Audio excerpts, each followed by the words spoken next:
Hey everyone, welcome to Otaku Talk. It's me, your boy, your host, OD, and today we'll be reviewing and analyzing chapter 1126 of One Piece. If this is your first time on my channel, or you've been here before but haven't done so already, would greatly appreciate if you could like, share, and subscribe.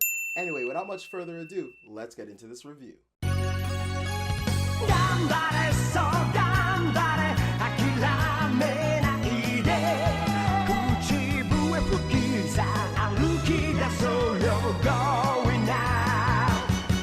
Alright, y'all, chapter 1126 of One Piece. This is going to be a shorter review. A lot happened, but in a short period of time. It was just like boom, boom, boom. These are the points of the of this chapter, so I can't wait to get into it. So before that, we have chapter 1126, taking responsibility. So in the cover story, we have Yamato, and we have news about another missing person. So we had an attempted kidnapping, and I think before that we heard about a kidnapping. We have the carpenter who's missing, Himanoto or whatever, Himatomo or whatever, and now we have another missing girl. So I'm honestly truly at odds at like what's going on here. Is this a remnant of the Beast Pirates? Is this a remnant of one of the former daimyos or something like that?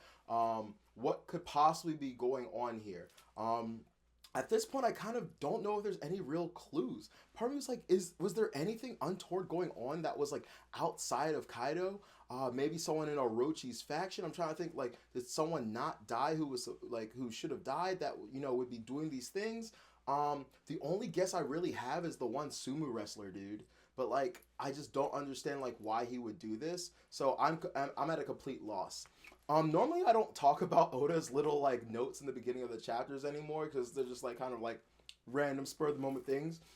But this one really appealed to me because can you imagine finding out that like one of your customers was Oda? I mean, then again, like you would probably recognize him, but I digress. Finding out that one of your favorite customers is Oda and he found a new place to fucking go get fucking what's the food here?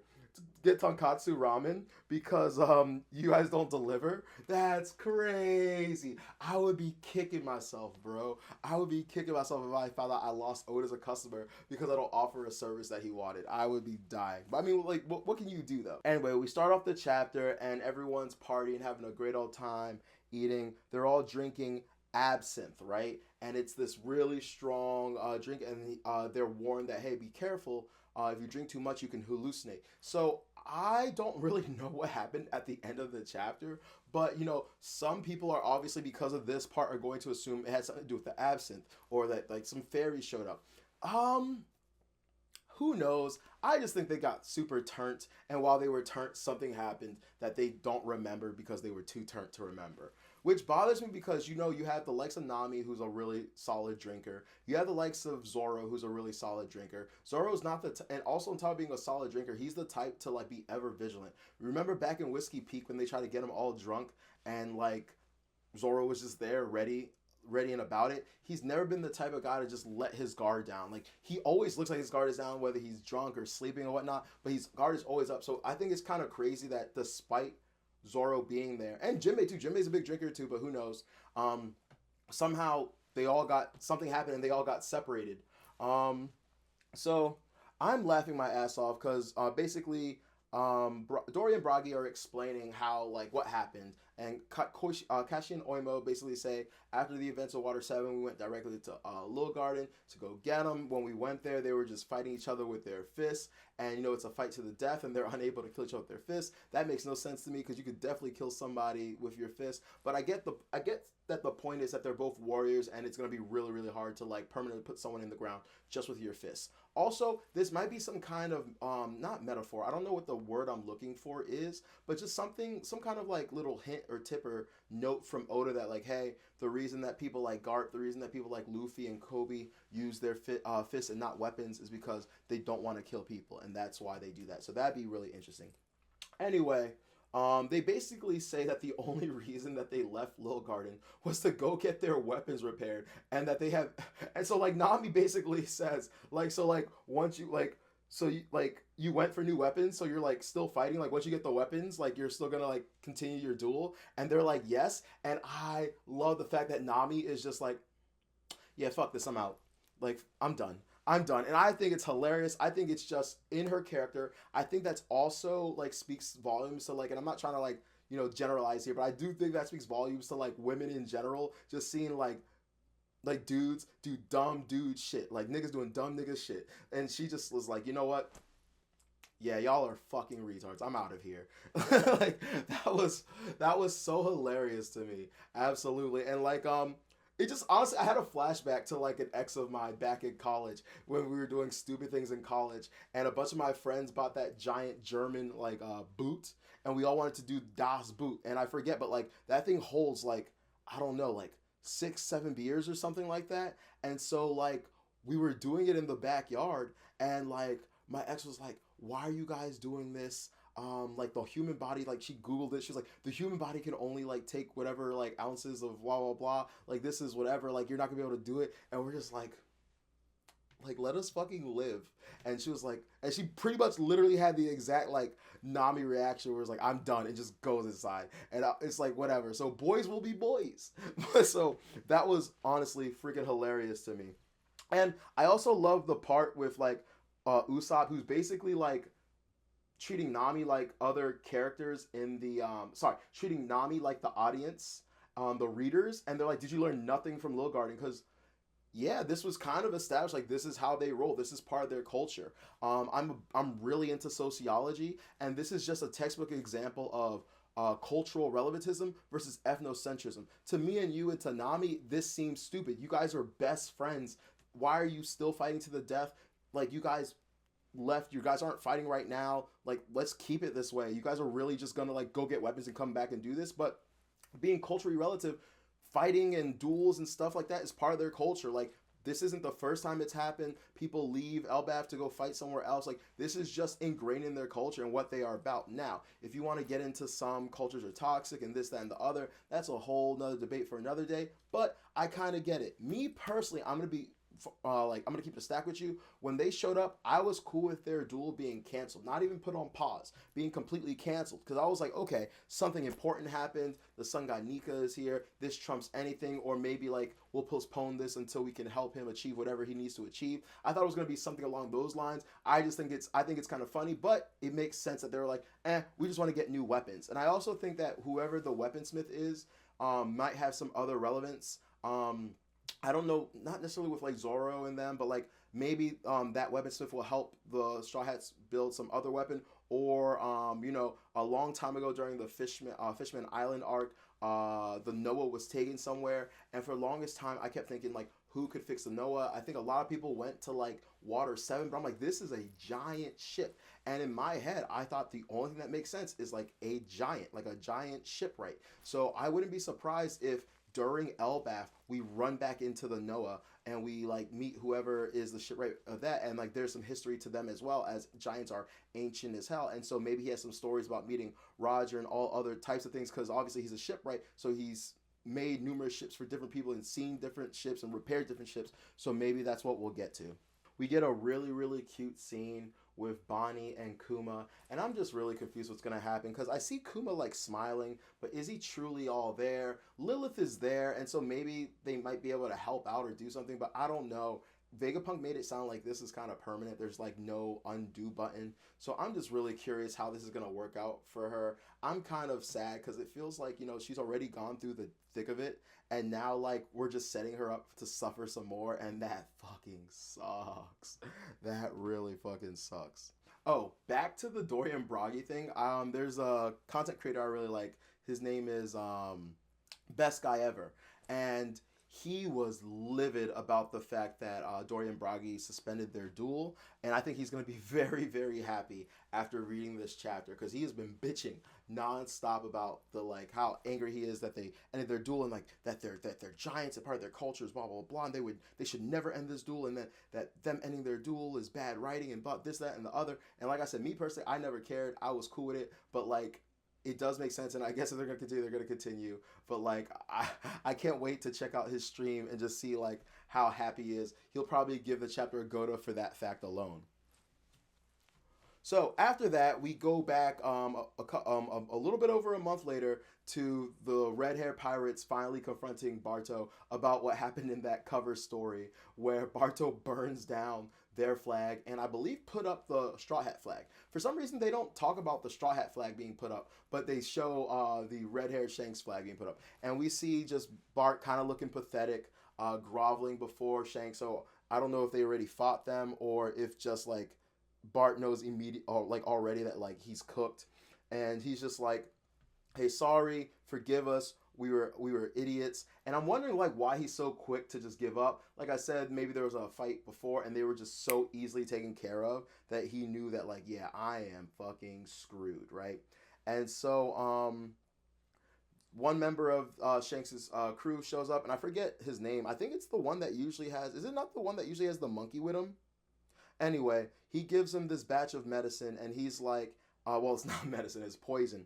And he's like, hey, take this to Straw Hat Luffy, have him drink it, and he's just gonna die. He's going to die the most terrible death that you can suffer. His insides are gonna rupture. There's blood that's gonna come from him, and he's gonna feel pain, this, that, and the other, and honestly, I knew it was going to happen. Barto is such a ride or die fan. I knew that he was never going to give it to him. And honestly was like, he's probably going to drink this bitch. And he immediately took that shit and drank it. And I was like, that's my boy Bart. And also, like, and what's it called? Dramatic irony or whatever, when like the reader knows something that the audience or characters don't. I knew that like Shanks isn't ever going to poison Luffy and wasn't going to poison this dude either. He just wanted to see if like Luffy had loyal subordinates, if this dude was worthy of, representing Luffy, or just trying to see the kind of people that Luffy has inspired. And then seeing that really just, like did something to his heart.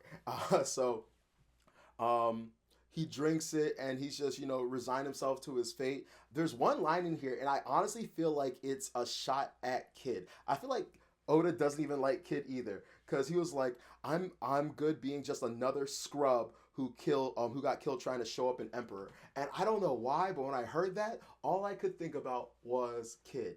I thought that was hilarious. And yeah, there you have it. Kid's a scrub. There you go.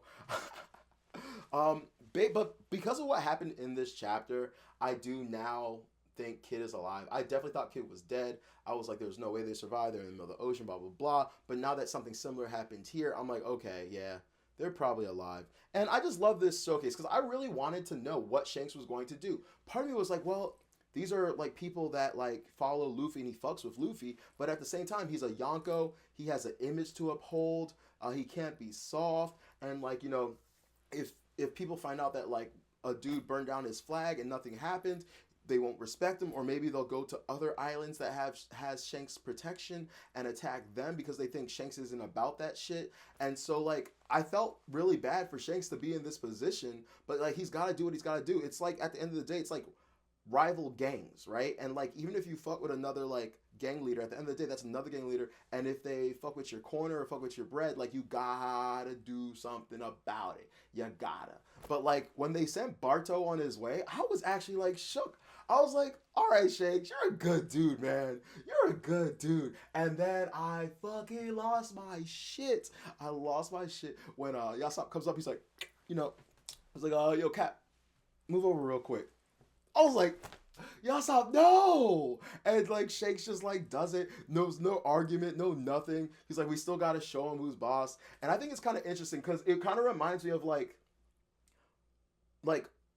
how Zoro is on Luffy's crew when it came to like Usopp, when it came to Sanji. I think even earlier on with like Nami, like when he was like trying to tell Luffy like, yo, don't trust this bitch, she's a thief. Like Zoro is usually the one that has to tell Luffy, like, remind Luffy of who he is. Like, hey, you're a pirate captain. Hey, you're a Yonko now. Hey, you're this, that, or the other. Like, you can't, like, let people do this to you. Like come the fuck on. And it just kind of seems like, instead of one Zoro, like, it's a crew of Zoros being like, come on, Shanks. Like, we know you're a bleeding heart, but, like, you know what this is. And so, this man, with one shot, blows up the freaking going Luffy, dude.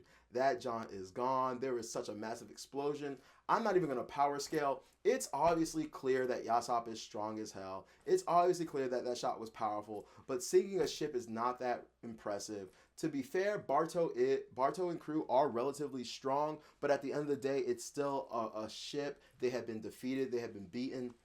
I definitely don't think they're dead. I don't know why. Like when the kid ship got blown up, I was like, oh, the kid pirates are definitely like done. But then when this shit was exploded, I was like, oh, they're not done. So I guess it just shows my hate for kid, or just I don't know. I feel like the tone was off. But I think Bart has the perfect fruit for this.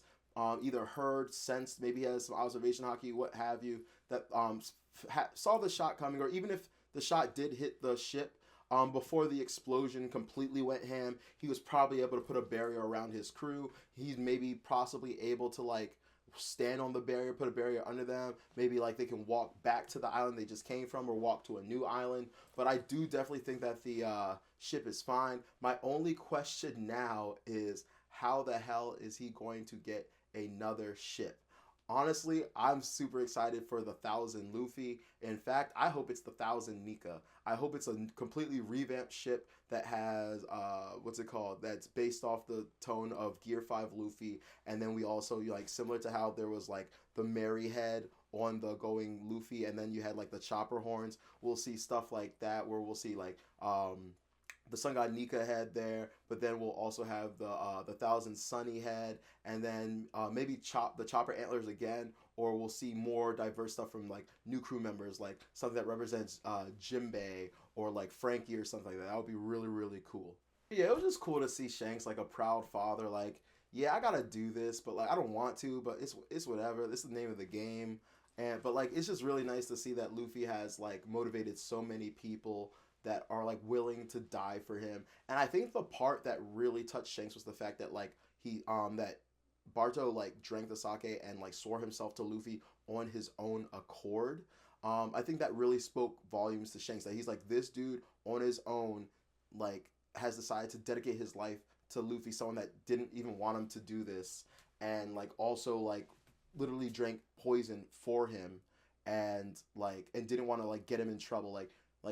These are the kind of people that Luffy is attracting, and he's like, you're doing good, kid. You're doing good. And like I said, it's important. It's important to Shanks. Like, I said this a million times. He didn't want to do this, but once again, it's important.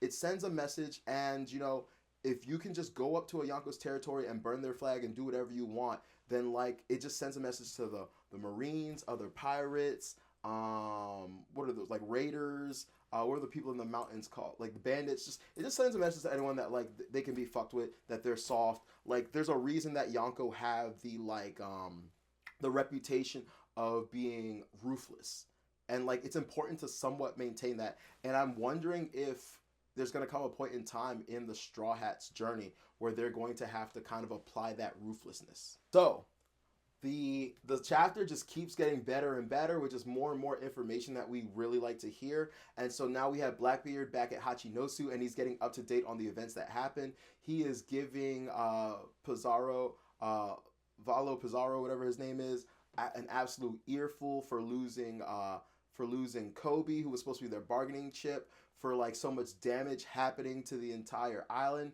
and for Moria getting loose. So I don't think that was ever confirmed whether or not Moria got loose or got to escape with Perona. So I'm very happy to hear that was successful. Moria is gone. Honestly, I'll be real with you. I thought Moria was going to be dead. So it's kind of cool that like Moria somehow was able to survive and get out of there. And I'm kind of wondering what his relevance to the story is going to be from henceforth. We know he was rivals with Kaido. We know he has a lot of information. So I wonder where they go from here. Personally, I would really, really like it if they joined up with Cross Guild. Perona does have that relationship with Mihawk now, and it's dangerous for them to be out in the world. Thriller Bark is gone, so they could either like try to restart or go somewhere else, but I don't see that really happening for them. So I just think that Cross Guild is a good fit for them. They can be safe, they can contribute their talents to them, and it just goes to make that BS Yonko crew actually more legitimized with the addition of someone of Moria's caliber and Perona as well. So for some reason, because if I'm Pizarro, I'm telling him like, hey, I have good news too. But for some reason, they decided to like wait until Blackbeard later. The good news that did happen, and that was that yeah, we lost Kobe, the new hero of the Marines, but we have the old classic who might, I guess, some would consider more important than Kobe. So he's an even bigger bargaining chip, and they have Garp. And Kuzan spits a lot of BS. He says he wasn't trying to capture him. He was actually trying to kill him. To which Blackbeard's like, no, that's totally okay. Of course, like you weren't able to kill him. It's Garp. And I'm just gonna be real with you. He definitely wasn't trying to kill him. We know this, and he definitely froze the wound. Like he definitely made the wound. He sealed the wound he created to save Garp. Now my thing is, someone needs to be on Garp day and night because we've seen repeatedly like as long as you know advanced advanced armament like Ryu or advanced conquerors, like you can get out of like any and all chains. So I think like once Garp has had enough or he's recovered enough, unless they're like trying to like they're doing things to constantly suppress him, like he's gonna get out of there. So they better be on their fucking P's and Q's because like Garp isn't someone who's going to go quietly into the night or allow himself to be used as a bargaining chip. I don't see it happening. But we see him completely chained up. Like I was like, if they, I don't know why. I'm stupid. I thought I was just gonna see him like handcuffed or whatever, but they have him completely chained. So at least they like kind of understand the assignment slightly. Anyway, Blackbeard calls up his boy Lafitte, who was at the Umit shipping HQ earlier. I think in Sabaody we got to meet all the underground dealers and all that stuff, and so these are the people responsible for shipping all the like merchandise and weapons and food and supplies and what have you all across the world and to the Marines. And because of the siege and the blockade, like we see literally in this panel like that there are fires, and we can only assume that's the Revolutionary Army. And we're being told that even if some way somehow food does get to the red port or whatever, like the gondolas keep breaking down, so they've been booby trapped or rigged or whatever, or maybe someone's shooting them down from afar. So like the Celestial Dragons are not able to get food in the slightest. Sabo and the other revolutionaries, when they were up on Mary Joie, destroyed all the like great granaries and food reserves. So like this siege is actually working, and we saw in the last chapter like the Celestials are starting to feel it, and like they still have a little bit of food now. And if they're acting like this now when they still have a little bit of food, can you imagine what's going to happen when they actually don't have food? And I am just loving the poetic justice of them having to suffer what they've put so many people in the world of One Piece through. And I just cannot wait to get more of that. Now, apparently he's here for some kind of mission. What that mission is, I haven't the fondest. I have two theories. I'm going to go with the least likely theory, and that they're waiting for something to be shipped from Mary Joie to here. I don't think that's quite the case, but they might be just checking these ships because there's some valuable merch that's supposed to be showing up, or maybe that there's some valuable merch that's supposed to be being sent to Mary Joie that he's being keeping an eye out for. But honestly, I think it's kind of stupid for the like world government to be trying to send anything valuable during this time. I'm also wondering if they have submarines. Like Law has a submarine, and I think Law is like one of like two people besides the salvage trio or whatever that has like a submersible that we've seen. I'm sure there's others that I might not have thought of, but I'm just like, how come we haven't seen more submarines from like the Marines, right? And like they've had Vegapunk and other like people that can make like do things like this. They have their like they probably have a whole team of scientists other than Vegapunk. So like why aren't there like submarines? Because like this is the time to bring them out. So I'm wondering what's happening. My other theory is maybe Lafitte is going to try to either smuggle himself or something into Mary Joie. So that would be interesting too. I don't know if he's ever shown this, but I just always get this picture that Lafitte, on top of all the other weird things he can do, is also a contortionist. I think maybe we have seen him do some contortion. So I wouldn't be surprised if he just was like trying to hide as cargo on one of the ships, infiltrate Mary Joie, and then, do whatever it is he's trying to do with that, or maybe negotiate with the Gorosei or whoever the highest person he is. And obviously they're probably going to let him know that we have Garp now, and then try to use Garp as a bargaining chip of some sort. And then finally we have Katarina Devon and I forgot what the sniper's name was. Van Auger, there we go. Van Auger, and they're being picked up by Pizarro, like the actual island, and with them is our boy Muckman, Caribou, and he's freaking out because like this is his first time seeing like Pizarro with his like island fruit, and it is freaking him out. And so like I can't wait for maybe in a chapter or so for him to give Blackbeard the information and see how Blackbeard feels about it. But like they're hitting it. Like also Blackbeard also talks about the fact that they have pudding, so like they're getting really close to being able to actually take on the One Piece. Anyway, I kind of think it's stupid that he's kind of getting mad or saying that like, oh, everyone's after it now. It's gonna be we're gonna have to fight all the emperors. I'll like you're gonna have to do that anyway. And the people going after it now are all fodder anyway. There might be a handful of other like strong contenders, but honestly, like nothing has really changed except for like just like society as a whole is going to be way more chaotic. But I don't really truly see how this affected you in any way. That's honestly how I feel. If you feel differently, please let me know below. But I don't think that there's I truly don't think anything truly changed. So once that's finished and done with, we finally head back to the Great Eric, and we find out that even though it's been 2 days, and they make it sound like 2 days should be enough to get to Elbaf, they're not there yet. And we don't really know why. We just kind of have to assume that it was because of the absinthe. They got drunk, they got turnt, and something happened during that time that obviously that they can't recollect because they were turning up. I've been hearing a lot from streams and on like Reddit and stuff that people think it's the man marked by flames and he was making whirlpools and that got them separated. Maybe that's what broke the rope or whatnot. That's a theory. Some people think maybe a fish, like Robin jokes about, actually ate them, and that like someone like one of the Elbaf giants actually caught the fish, and then when they like split it open or whatever, like there were people in there. So these are good. These are good, decent theories. At the end of the day, all we're gonna have is theories because we're never gonna really truly know. Oda could do whatever he wants with it. Me personally, I'm slightly annoyed that the crew is split up again. The crew is always split up, but honestly, that just goes to show that I should not be surprised. This is a common occurrence, and it's good for storytelling because Oda can tell us things from different perspectives, and the crew can meet different people, and like it can make for a more interesting story. But god damn it, I would really fucking like it if we could stay together for once, if I could get more crew interactions and shit. But whatever, I digress. I understand why it's necessary, right? And so we see, well, first we hear Nami, hey, wake up. We don't know who's saying it though, right? So we don't know if this is like someone that was also captured and trapped with Nami, or maybe this is some other tertiary person that just knows Nami. And then we see Nami in a new outfit, in this really dope Viking outfit. People are gonna complain or whatever. I think this is hard. This looks dope. I can't wait to see like her standing up and full, but this looks fucking dope. She reminds me kind of like right now of the one chick from How to Tame Your Dragon, the blonde girl love interest. I don't think it's too revealing. I don't think it's too fan servicey. We'll see when she gets up. It'll probably be a short skirt.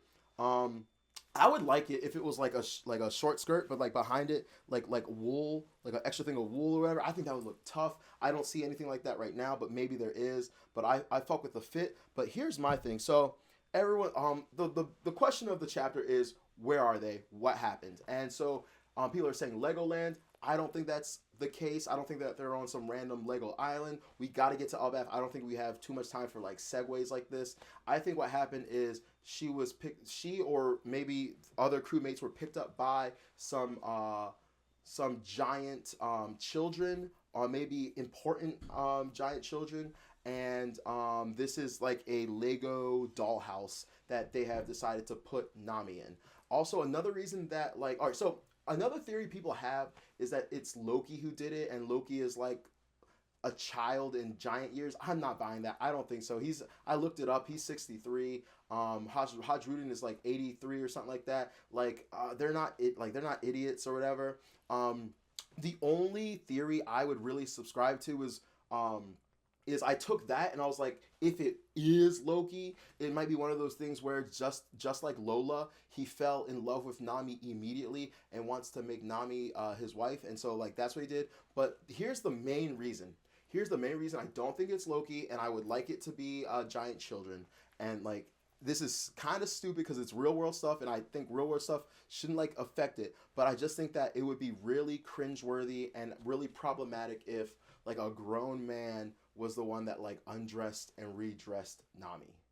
I think that would be a problem because clearly they had to take off her clothes to put on the new clothes, and Oda could do it, but I just think it's too much trouble than it's worth for that to be the case, and I think it would be received a lot better if it were giant children. Anyway, I think we're gonna leave it here for today. There's nothing else I really want to touch on, but I think that would work. Oh, um, also another thing, reason like I would be okay if it was Loki minus like the whole like changing Nami thing is it's really popular for adults to like really be into like their Lego collections and like build like like Star Wars fans have giant Lego things and there's like Lego cities and stuff like that. So I wouldn't be surprised if Loki, who's royalty and stuff like that, has developed a kind of like hobby that involves like building Legos, because that's like something like people like mockingly you see memes about, where like grown men like have these giant like Lego collections and like projects that they build. So I wouldn't be surprised if it was that. Also, I didn't know this earlier. I think someone else mentioned it, but Lego is from like Dutch apparently. I didn't know that in the slightest. Is that true? So like it kind of ties into the fact that like she probably is on Elbath. I have no clue what the distance from Egghead to Elbath is, but I don't know. We'll see. Anyway, guys, thank you so much for tuning in. This has been Otaku Talk. It's me, your boy, your host, OD. I can't wait for the next chapter. We don't have a break, so we're going to get right into it next week. Anyway, take care. Peace. Please like, share, and subscribe. Deuces.